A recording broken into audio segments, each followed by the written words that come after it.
Hey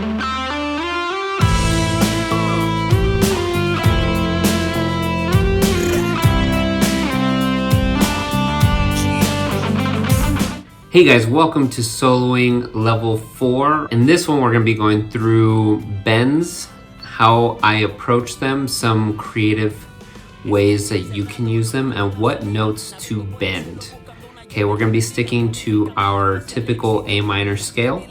So grab your electric guitar, tune up, and I will see you there. Hey guys, welcome to part 4. If you haven't seen part 1, 2, or 3, I recommend you going back to check them out before we start this 4th one, okay? The links are gonna be down below, but if you have seen them all, let's get on with it. Okay, so what we're gonna talk about are bends, okay? The most common bend. If we're in our pentatonic shape, our root pentatonic shape, that would be example 3.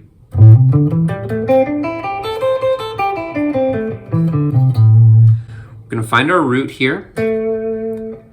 Here's the second note, or the minor third, the C. We can bend the D up.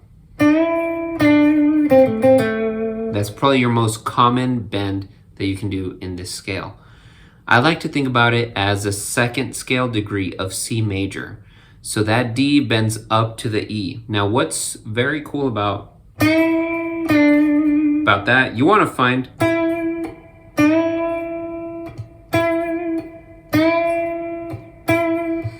you want to be able to find that note. Okay, you don't want to overbend.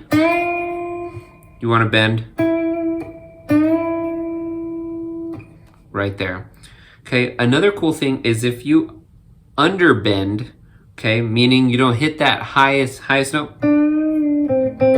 it still works because this is part of your blues note.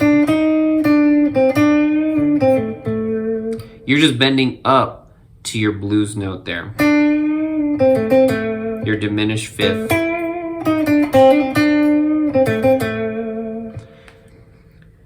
Let's see. Another cool note to bend is your G.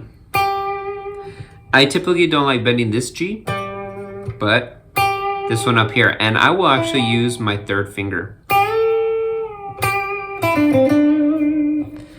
What we want to do is bend this G up to the A.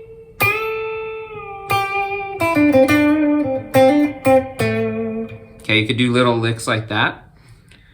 Okay, so that's very important. Should sound something like that. Okay, so check this out. This is where it starts getting really cool. When we bend, there's many different things we can do. You can bend and we could do a double stop. So this means that my pinky is gonna play that G, okay, let's see, 8th fret of the B.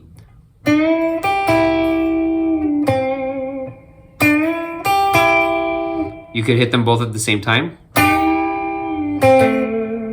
You can do it differently.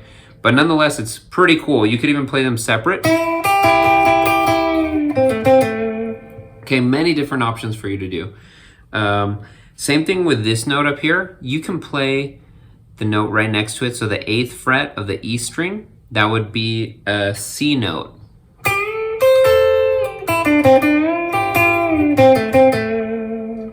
Okay, so all these double stops there are really, really neat. And there's one more note that I bend, not too often, not as often as those two, but you can certainly bend it. And that would be the 5th note or the 3rd note if you're in C. If you're thinking about it in C, it's the 3rd note. It's your E. So you can only do a half step bend.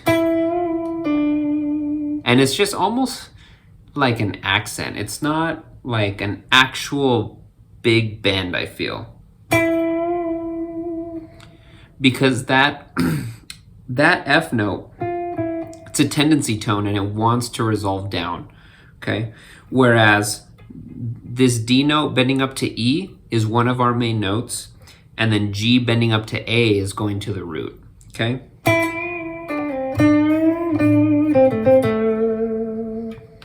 Pretty cool. You can always bend the leading tone. Always bend the leading note up by, of course, you know, doing the chromatic there.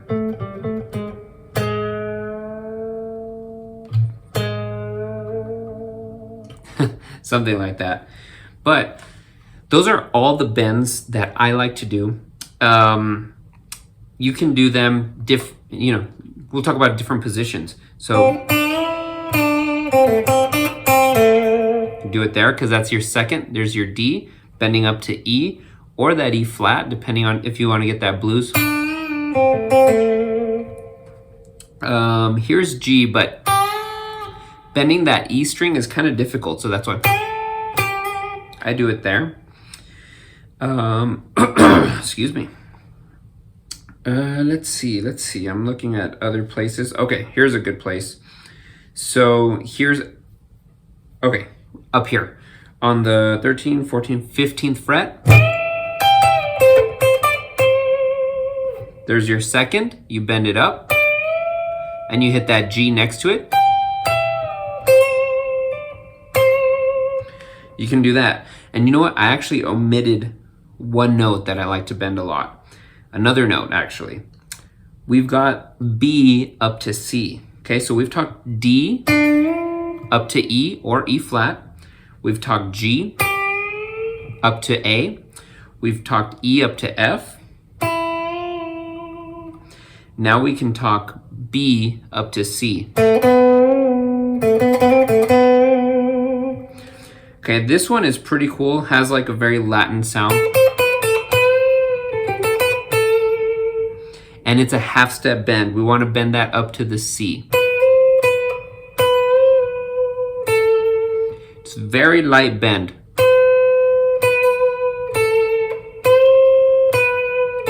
I was a little bit off on that one.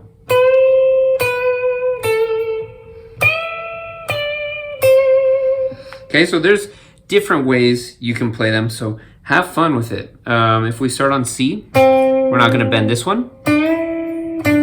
You can bend that one, half step. Here's G. You can bend it up a whole step. A, you typically don't want to bend A. B, and then B goes up to C, and then you can resolve it to A. So again, guys, these are all my opinion. Okay, this isn't set in stone. You can bend any note you want. Okay, you can bend anything you want. These are just my opinions. These are what I personally use and what I personally like. So I hope you enjoyed this. We're gonna go right back up here. Hey guys, hope you enjoyed this lesson. So this was all on bends. Just remember you can bend your second note up to your third up to your fourth, your fifth up to your sixth, or like your root note, right? Because sixth is also your root note if you're in minor. Let's see, you could bend your seventh note up to your first, okay? And that one's really interesting. That one makes like a really nice Spanish, Latin kind of tone, at least to me personally. And just remember, guys, these are all opinions, okay? You can bend any note that you want. There's no rules on that, but these are just my personal opinions and what works best for me, okay? So what works for me may not always work for you. But anyways, guys, I hope you enjoyed this lesson. I will see you on part 5.